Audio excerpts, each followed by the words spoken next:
प्रिय विद्यार्थियों, नमस्ते। आज के इस कंटेंट में हम पुनः चर्चा करेंगे हिंदी साहित्य की प्रगतिवादी विचारधारा के प्रमुख एवं उन्नायक कवि नागार्जुन द्वारा रचित उनकी प्रसिद्ध कविता सिंदूर तिलकित भाल के अंतिम अंश की।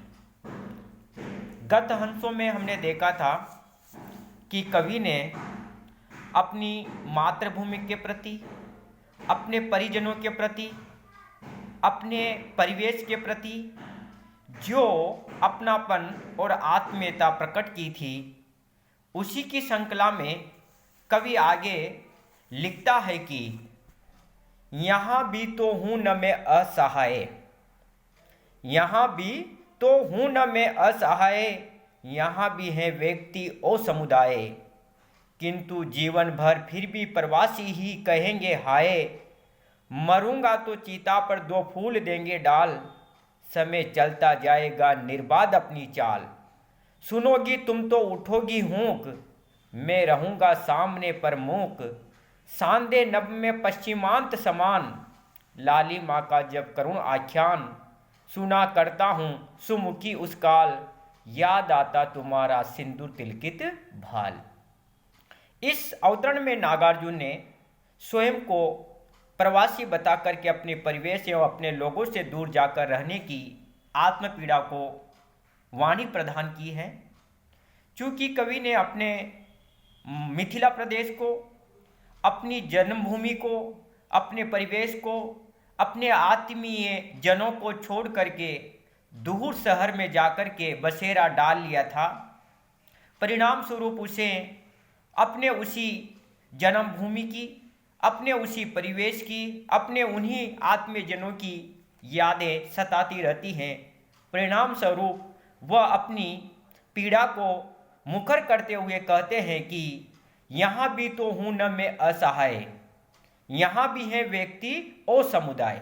यद्यपि मैं अपने गांव तथा अपने लोगों से दूर रहा हूँ, परंतु यहाँ पर भी मैं असहाय, अकेला नहीं हूँ, क्योंकि यहाँ भी अपने लोगों का एक समुदाय बन गया है। यहाँ भी व्यक्तियों का समूह है, समुदाय है, लेकिन किंतु जीवन भर फिर भी प्रवासी ही कहेंगे हाय हाय। लेकिन बड़े दुख की बात है कि सदा ही ये कहेंगे कि मैं यहाँ पर प्रवासी रहा, अपने जन्म स्थान या मूल स्थान से बाहर ही रहा। लोग मेरे बारे में यही कहेंगे। यदि मैं बाहर रहकर या प्रवास काल में रह करके मरूंगा तो चिता पर दो फूल देंगे डाल, समय चलता जाएगा निर्बाध अपनी चाल। यदि मान लीजिए मैं बाहर रह करके या प्रवास काल में रह करके मृत्यु को प्राप्त हो जाता हूँ, मर जाऊंगा, तो लोग मेरी चिता पर केवल दो फूल डाल करके मेरा स्मरण करेंगे और अपना जो प्रेम स्नेह है वह समाप्त हो जाएगा। केवल अपने आत्मीय संबंधों को वह दो फूल मेरी चिता पर चढ़ा करके अपने आत्मीय संबंधों की इतिश्री समझ लेंगे, क्योंकि प्रवासी होने के नाते वह अपनापन, वह आत्मीयता मुझे प्राप्त नहीं हो पाएगी, जो आत्मीयता मुझे अपने गांव, अपनी परिवेश, अपने समाज में रह करके प्राप्त होनी चाहिए थी। समय चलता जाएगा निर्बाध अपनी चाल, समय अपनी गति से निर्बाध चलता जाएगा और उससे लोग मुझे भी भूल जाएंगे। अर्थात समय की गति के साथ, काल बीतने के साथ लोग धीरे धीरे मुझे भूलते चले जाएंगे और मैं लोगों के द्वारा विस्मृत कर दिया जाऊंगा। सुनोगी तुम तो उठोगी हूँक, मैं रहूँगा सामने तस्वीर में प्रमुख। लेकिन कवि कहता है कि हे सुंदरी, हे प्रियतमा, हे प्रिया, जब तुम इस दुखद अर्थात मेरी मृत्यु का समाचार सुनोगी तो तुम रोने लगोगी। सुनोगी तुम तो उठोगी हूँक, तुम हुक्कार कर उठोगी, अर्थात रुदन कर उठोगी। जैसे ही मेरी मृत्यु का समाचार आप तक पहुँचेगा, यहाँ के लोग तो केवल मेरे शव पर दो फूल चढ़ा करके अपने आत्मीय संबंधों की इतिश्री समझ लेंगे, लेकिन हे प्रिया, हे प्यारी, हे सुंदरी, जैसे ही आपको मेरी मृत्यु के समाचार प्राप्त होंगे तो आप करुण रुदन कर उठोगी। आप दुखद समाचार सुनकर के जोर जोर से रोने लगोगी। तब मैं केवल तुम्हें तस्वीर में ही तुम्हारे सामने चुप सा दिखाई दूंगा।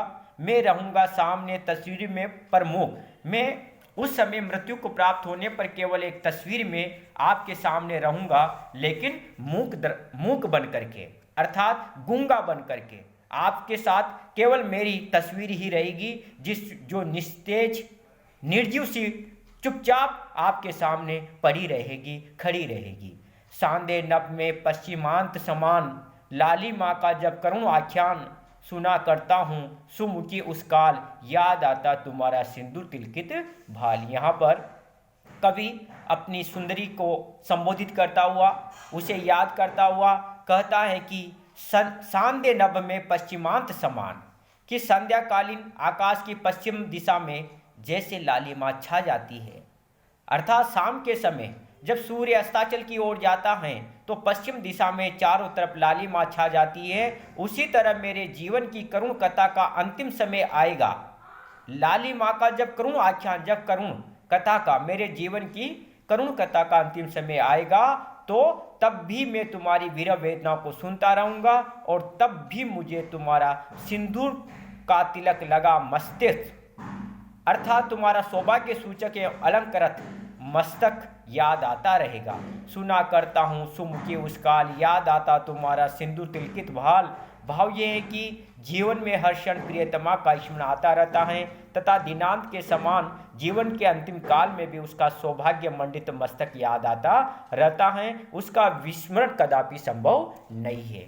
कवि यहाँ पर अपनी प्रियतमा को याद करता हुआ कहता है कि जिस प्रकार से संध्या काल होने पर पश्चिम में सूर्य अस्ताचल की ओर जाता है तो चारों तरफ लालिमा छा जाती है, उसी प्रकार से हे सुंदरी, हे प्रियतमा, हे प्यारी, जैसे मेरे जीवन के अंत में करुण कथा का प्रारंभ होगा, अर्थात जब मैं मृत्यु की ओर अग्रसर हो रहा होऊंगा, उस समय भी मुझे आपका वह सौभाग्य सूचक सिंदूर तिलकित, सिंदूर से सजा हुआ, तिलक किया हुआ भाल अर्थात ललाट मस्तक याद आता रहेगा।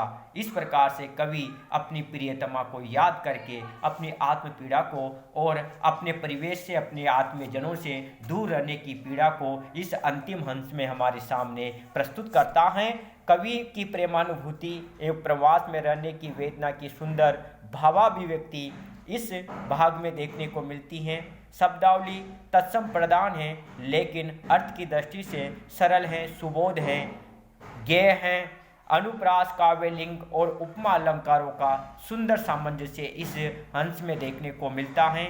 इसी के साथ कवि नागार्जुन द्वारा रचित सिंदूर तिलकित भाल इस कविता का समापन होता है। जय हिंद, जय भारत।